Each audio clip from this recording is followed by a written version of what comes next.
Running in circles, never leave me alone. Say I don't answer the messages or pick up my phone. Say we all need some time just to.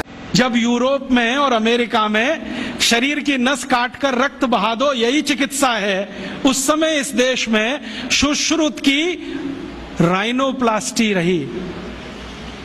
आपको मालूम है rhinoplasty Bharat ने दुनिया को सिखाया है। और राइनोप्लास्टी के भारत में 1500 से ज्यादा केंद्र थे अंग्रेजों की ईस्ट इंडिया कंपनी के आने के पहले तक। उनके स्थान और पूरे वर्णन मेरे पास है और अंग्रेजों के दस्तावेज में से निकाले हुए हैं। भारत में सबसे बड़ा राइनोप्लास्टी का केंद्र था कांगड़ा। कांगड़ा कहां है? शिमला के आगे, हिमाचल में। और कांगड़ा और उसके आसपास में 700 केंद्र थे जो राइनोप्लास्टी सिखाते थे। दक्षिण में जबरदस्त केंद्र थे राइनोप्लास्टी के। मैसूर स्टेट है ना, मैसूर स्टेट में 150 से ज्यादा केंद्र थे आज से 200 साल पहले। एक पुरानी कहानी है जो दस्तावेजी है, कल्पना की नहीं है।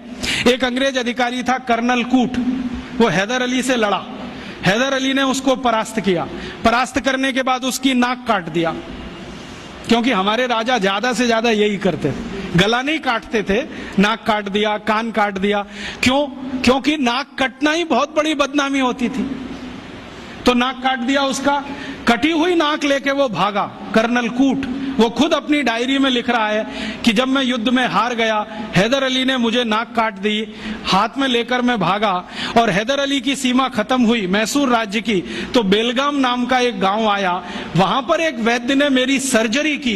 21 दिन मुझे अपने घर में रखा, सर्जरी करके लेपन लगाया, मेरी नाक जोड़ दिया। और आज मैं पार्लियामेंट के सामने कह रहा हूं कि भारत के वैद्यों को इतना ज्ञान है, वो ये सब कर सकते हैं। इसलिए हमें भारत में अपने लोगों को भेजकर ये विद्या सीखनी चाहिए। ये उसका भाषण है हाउस ऑफ कॉमन्स। तो कर्नल कूट के इस भाषण को सुनने के बाद अंग्रेजी सरकार ने तय किया चलो कुछ लोगों को भेजो। तो अंग्रेज आए, उन्होंने यहां सर्जरी सीखना शुरू किया। और जो अंग्रेजों ने सर्जरी सीखा है वो लिख रहे हैं कि जो जातियां भारत में सर्जरी में मास्टर थी वो सब नाई थे। नाई समझते हैं? बाल काटने वाले। ये सब सर्जन थे 200 साल पहले। हाँ, सब सर्जन थे 200 साल। अब जरा सोचो कि नाई अगर सर्जन रहे हों तो वो पिछड़ी जाति कैसे हुई? अंग्रेजों ने उनको 1881 के सर्वे में पिछड़ी जाति घोषित किया।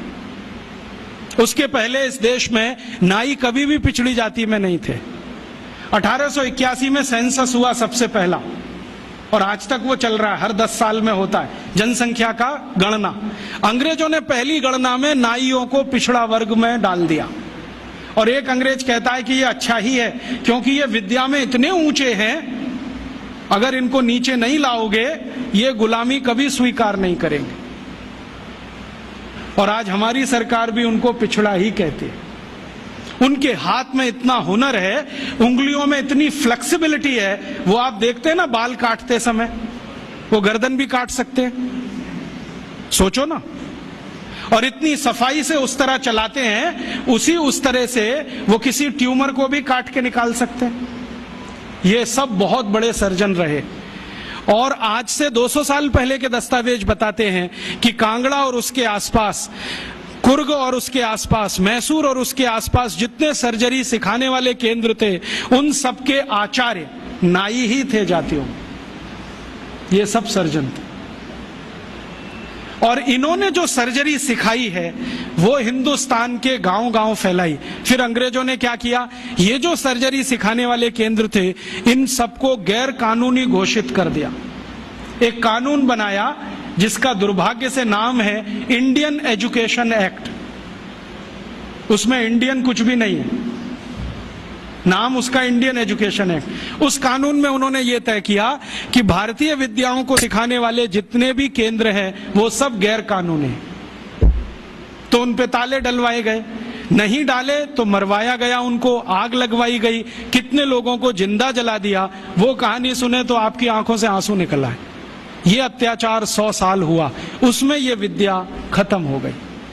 और फिर बेईमान अंग्रेजों ने क्या किया कि यहां से सर्जरी सीखा और उनके अपने रिकॉर्ड्स में वो सब है, हिंदुस्तान को ये बताया कि देखो हम तुम्हें वापस सिखा रहे हैं। और यहां से सर्जरी सीखकर जो डॉक्टर बने लंदन में, उन्होंने fellow of the royal society की स्थापना की, जिसमें डिग्री लेने के लिए आज हमारे डॉक्टर जा रहे हैं और उस प्रमाण पत्र को लाके दरवाजे पे बड़ा टांगते हैं। मैं देखो FRS, उसमें शहद लगा के चाटो तो विटामिन C भी ना मिले। ये स्थिति है, इतना उलट गया सब कुछ।